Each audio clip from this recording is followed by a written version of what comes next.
Yeah, so my name is Alexander Beiner. I'm an author and a journalist, and I write about what's going on in culture and also around psychedelic science and spirituality. Yeah, sure. So I have a new book out called The Bigger Picture: How Psychedelics Can Help Us Make Sense of the World. So really it's exploring, instead of how to change your mind, how to change society.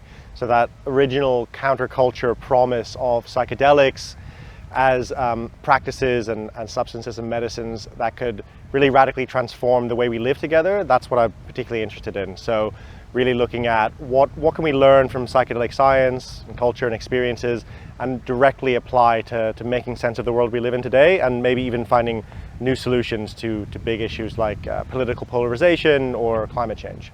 Yeah, it's a really good question. Why have psychedelics been stigmatized? I think there's a kind of idea that came out of thinkers like Terence McKenna and the counterculture that they were stigmatized because they open people up to new ways of seeing the world, and particularly seeing culture and society as something that can be changed, and that is in some sense it's a kind of operating system that we're handed down and we have the power to change it. So I think there is some truth to that. I think there's also they're also illegal because of the bigger context of the war on drugs, which began in the 1970s, or let's say really got worse in the 1970s. So there's a lot going on that's kind of led to psychedelics being stigmatized and made illegal, although in the last 10 years, 10, 15 years, and particularly in the last 5 years, that stigma in society is really starting to change, and particularly because of the effectiveness of psychedelics in treating mental health problems, we've really seen this shift in the culture. I've certainly noticed it, particularly over the last few years, a real shift from seeing psychedelics as something dangerous and bad to something beneficial and powerful. The truth is that they're really both. Not bad in a sense, but they're so powerful because they also have a kind of a danger to them, and I think that's also something I explore in the book, which I think is quite important to mention. Yeah, so the reason I'm so interested in psychedelics and psychedelic culture and psychedelic science is because, of course, like many people who are in the field, they've been hugely transformative for me personally. It really helped me to understand myself, to get to know myself better, to know how I relate to others, to the world, to the universe, and have been profoundly healing in many ways as well. And also really opened up, I think, helped me open up my creativity and my mental flexibility. And these are all things that we know are kind of associated with psychedelics. So a lot of people who take psychedelics have these experiences, or certainly report that they feel more creative. They see, which is the title of my book, the bigger picture of whatever situation they're in. They're able to see how things connect in a new way. And I think that's partly what's so promising about them, is that they give us a new frame on ourselves and on the world. And with that new frame comes also, though, a lot of hard work, of figuring out, after having a deep experience where things I wasn't aware of about myself are revealed, or different emotions and memories come to the surface, and perhaps even we have sort of mystical experiences and cosmic revelations. How do we actually take that and apply it to our day-to-day lives? And that's where I wouldn't say the real work, but I would say one side of the real work of psychedelics begins, is in actually practically applying those insights and that expansion to being a human being in the world, being together, and trying to make a society together that's as fair and expansive as possible. Yeah, so I think there's a really important question around what is the relationship between the West, if we want to use that term, and indigenous cultures, so the cultures who have been using psychedelics and other medicines for potentially tens of thousands of years. And I think one of there's a big question in the psychedelic world around a concept called indigenous reciprocity, which is how can we move towards a fair exchange of worldviews and ideas? And I think the interesting thing about reciprocity is that reciprocity is a relational process. So I think the West has a tendency to, and this is partly due to culture, it's partly due perhaps even to language, to objectify things in a sense. So we can often look at indigenous cultures and go, oh, they have this thing that we want, which might be a deeper connection to the environment. It might be sort of deeper relationships within a particular group, whereas we're very isolated and individualist and we're suffering from a mental health crisis. And I think what's helpful is to reframe it as to ask, well, okay, actually, what's going on as human beings, all of us, is that we're constantly in relationship with one another, with the natural world.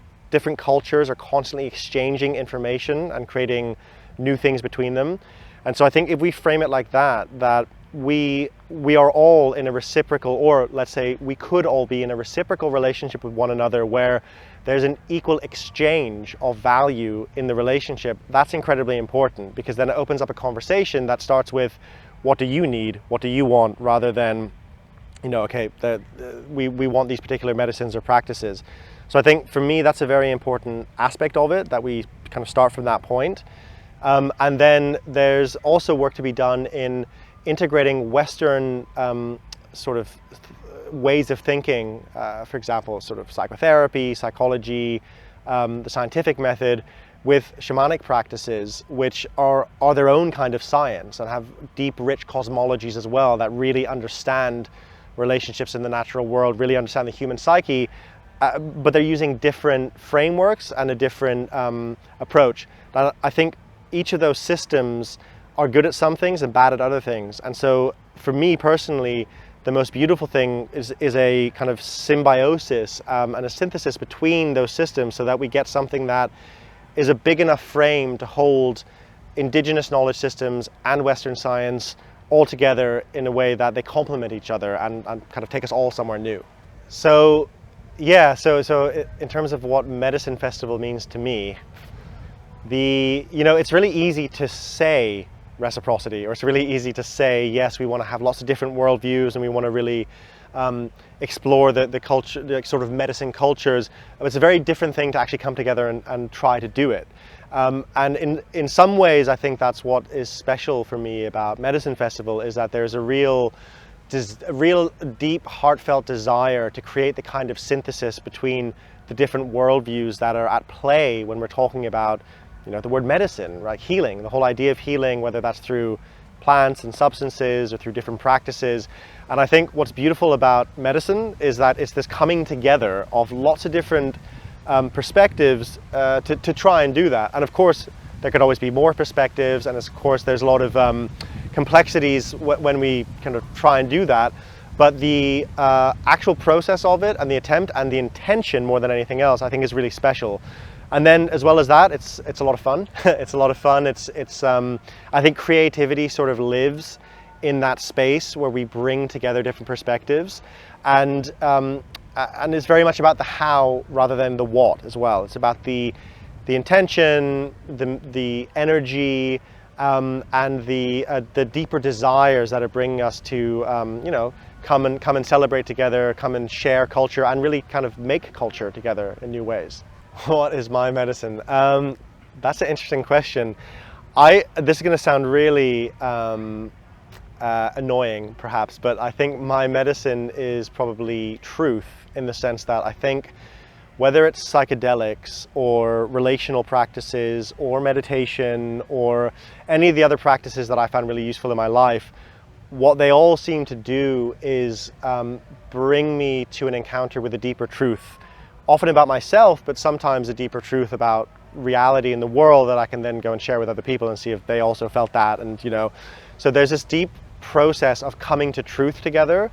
That is the most medicinal thing in the world for me. And it can even happen in a conversation. If someone just speaks the truth compassionately about what's going on, it can change the whole energy of a conversation, and it just actually invites everyone else to drop into a more authentic place. And there's something about truth and authenticity and realness that is the most powerful medicine, more powerful than any plant or substance or practice. I think that's, for me, the underlying essence of everything.